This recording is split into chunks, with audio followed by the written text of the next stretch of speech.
खाने वाली बहू।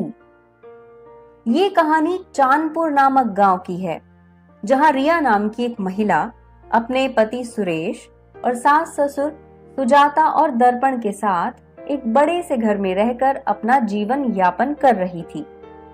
रिया बहुत ही गरीब परिवार की लड़की थी। कुछ दिन पहले ही सुरेश और रिया का ब्याह हुआ था। वैसे तो रिया आम इंसानों की तरह ही थी, पर उसमें एक आदत बहुत अलग थी, जो आम इंसानों के मुकाबले काफी अलग थी। और वो आदत ये थी कि रिया बचपन से ही पेड़ के पत्ते और लकड़ियां खाती थी। वो एक बार जिस पेड़ को देख लेती थी तो उसे पूरा खाकर ही दम लेती थी। वो उस पेड़ के पत्ते और लकड़ियां अपने मुंह में चबाती जाती थी और बाद में थूक देती थी। अब ये बात से रिया के ससुराल वाले बिल्कुल अनजान थे। एक दिन सवेरे रिया अपने ससुराल में रसोई में भोजन की व्यवस्था करने में लगी थी। अरे कहाँ हो बहू? रिया अपनी सास की आवाज सुनकर रसोई से बाहर आती है। क्या हुआ माँ जी? बहू बाहर पौधों को पानी डालकर आओ। कल मैंने अपने बगीचे में 3 महंगे वाले और पेड़ लगाए हैं, तो उन्हें भी अच्छे से पानी देना और बाकी के सारे पेड़ों और पौधों को पानी अच्छे से देना। अच्छा? जी माँ जी, मैं अभी पानी देकर आती हूँ बगीचे में। रिया अपने हाथ में पानी का जार लेती है और अपने घर के आंगन में बगीचे में आती है और पेड़ों पौधों को पानी देने लगती है।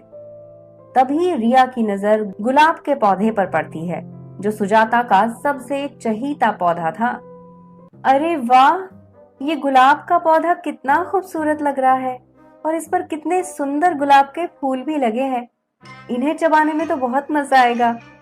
एक काम करती हूँ, मैं ये गुलाब के पौधे से गुलाब के फूल ही चबाती जाती हूँ। वैसे भी यहाँ कोई है ही नहीं, तो किसी को कुछ पता ही नहीं चलेगा। रिया उस गुलाब के पौधे से 3 फूल तोड़ लेती है और उन्हें अपने मुंह में डाल लेती है और उन्हें चबाने लगती है। आहा, कितना मजा आ रहा है। इतने दिनों बाद इतने स्वादिष्ट फूल चबाने का मौका मिला। आज तो मुंह का स्वाद ही बदल गया। रिया पौधों को पानी देना छोड़ देती है और वो फूल चबाने में लग जाती है। देखते ही देखते रिया वो पूरा गुलाब का पौधा चबा चबा कर खत्म कर देती है और वापस अंदर घर में आकर अपने काम में लग जाती है। थोड़े समय बाद जब सुजाता अपने आंगन में जाती है, वो जब अपने गुलाब के पौधे का हाल देखती है तो उसके होश उड़ जाते हैं। वहां गुलाब का पौधा नहीं, बल्कि उसकी छोटी सी डाली वो भी टूटी हुई पड़ी थी। अरे मेरा गुलाब का पौधा! किसने तोड़ा मेरा गुलाब का पौधा?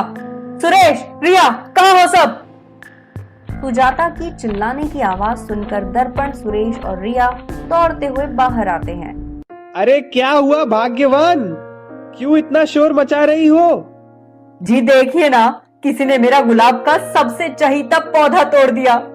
मैंने कितने प्यार से उसे बड़ा किया था, उसका कितना ख्याल रखा था, और किसी ने इतनी बेरहमी से मेरे बच्चे जैसे गुलाब के पौधे को तोड़कर जमींदोज कर दिया। अरे माँ, किसी बकरी या जानवर ने खा लिया होगा। इसमें क्या इतना परेशान होना? सुरेश बेटा, इस आंगन में बकरी या जानवर का आना नामुमकिन है, क्योंकि मैंने अपने आंगन में चारों ओर से तारों का घेराव रखा है। ये जरूर किसी इंसान की साजिश है। जिस किसी ने भी ये किया है ना, मैं उसे छोड़ूंगी नहीं। अरे बाप रे, अगर माँ जी को ये पता चल गया कि ये पौधा मैंने खा लिया है, तो वो तो मुझे जिंदा ही नहीं छोड़ेंगी। बहू, तुम आई थी ना कुछ समय पहले यहाँ पानी डालने? तुमने किसी को देखा था यहाँ? नहीं माँ जी, मैंने तो किसी को नहीं देखा। मैं जब पानी डालकर गई तब मैंने देखा ये गुलाब का पौधा यहाँ सही सलामत था। लगता है मेरे जाने के बाद किसी ने ये किया है। सुजाता वहां खड़े खड़े बहुत गुस्सा करने लगती है। तभी थोड़े समय बाद सब घर में आ जाते हैं। देखते ही देखते रात हो जाती है। सब अपने कमरे में सोए हुए थे। तभी रिया चुपके से अपने कमरे से बाहर निकलती है और अपने घर के आंगन में बगीचे में आती है। ये माँ जी ने तो बड़े प्यारे प्यारे पौधे लगाए हैं इस बगीचे में। चलो मैं अपनी प्यास और भूख आज जमकर मिटाती हूँ। तभी रिया उस बगीचे के कई सारे पेड़ पौधे वहीं चबा चबा कर खा जाती है।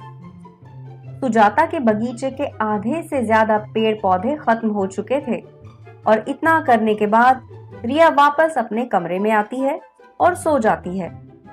अगले दिन सुजाता फिर से अपने बगीचे को देखकर हल्ला मचाने लगती है। इस बार भी किसी को रिया के बारे में नहीं पता चलता। देखते ही देखते कई दिन गुजर जाते हैं। रिया रोज रात को उस बगीचे में जाती और वहां के सारे पेड़ पौधे चबा चबा कर खाती जाती। ऐसा करते करते अब केवल एक ही पौधा उस बगीचे में बचा हुआ था। ये देखकर सुजाता के होश उड़ जाते हैं। एक दिन रात में सुजाता अपने कमरे में थी। हो ना हो, ये जो भी कर रहा है मेरे पौधों के साथ, वो रात के समय ही कर रहा है। हाँ, अब तो केवल एक ही पौधा मेरे आंगन में बचा है और वो पौधा तोड़ जरूर ये पौधा तोड़ने भी आएगा। मैं एक काम करती हूँ, अपने बगीचे के पीछे जाकर छुप जाती हूँ और अपने बगीचे पर नजर रखती हूँ। हाँ, कि ये आखिर कर कौन रहा है। सुजाता अपने कमरे से बाहर आती है और अपने बगीचे के पीछे छुपकर बैठ जाती है और अपने बगीचे पर नजर रखती है। तभी थोड़े समय बाद वहां रिया आती है और वो झट से उस पौधे को उखाड़कर चबाने लगती है। ये देखकर सुजाता के होश उड़ जाते हैं और वो वहां आकर रिया को पकड़ लेती है। अच्छा, तो वो चोर अपने ही घर की निकली। ये क्या बहू, तुम इन पौधों को क्यों खा रही हो? क्या कोई इंसान खाता है पेड़ों को?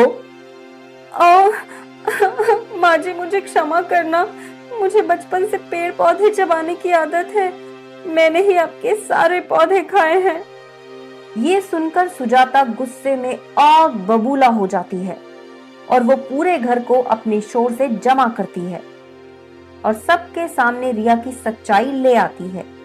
उसके बाद सुरेश सवेरा होते ही रिया को उसके मायके छोड़ाता है। रिया की एक आदत ने आज उसका जीवन ही बदल दिया।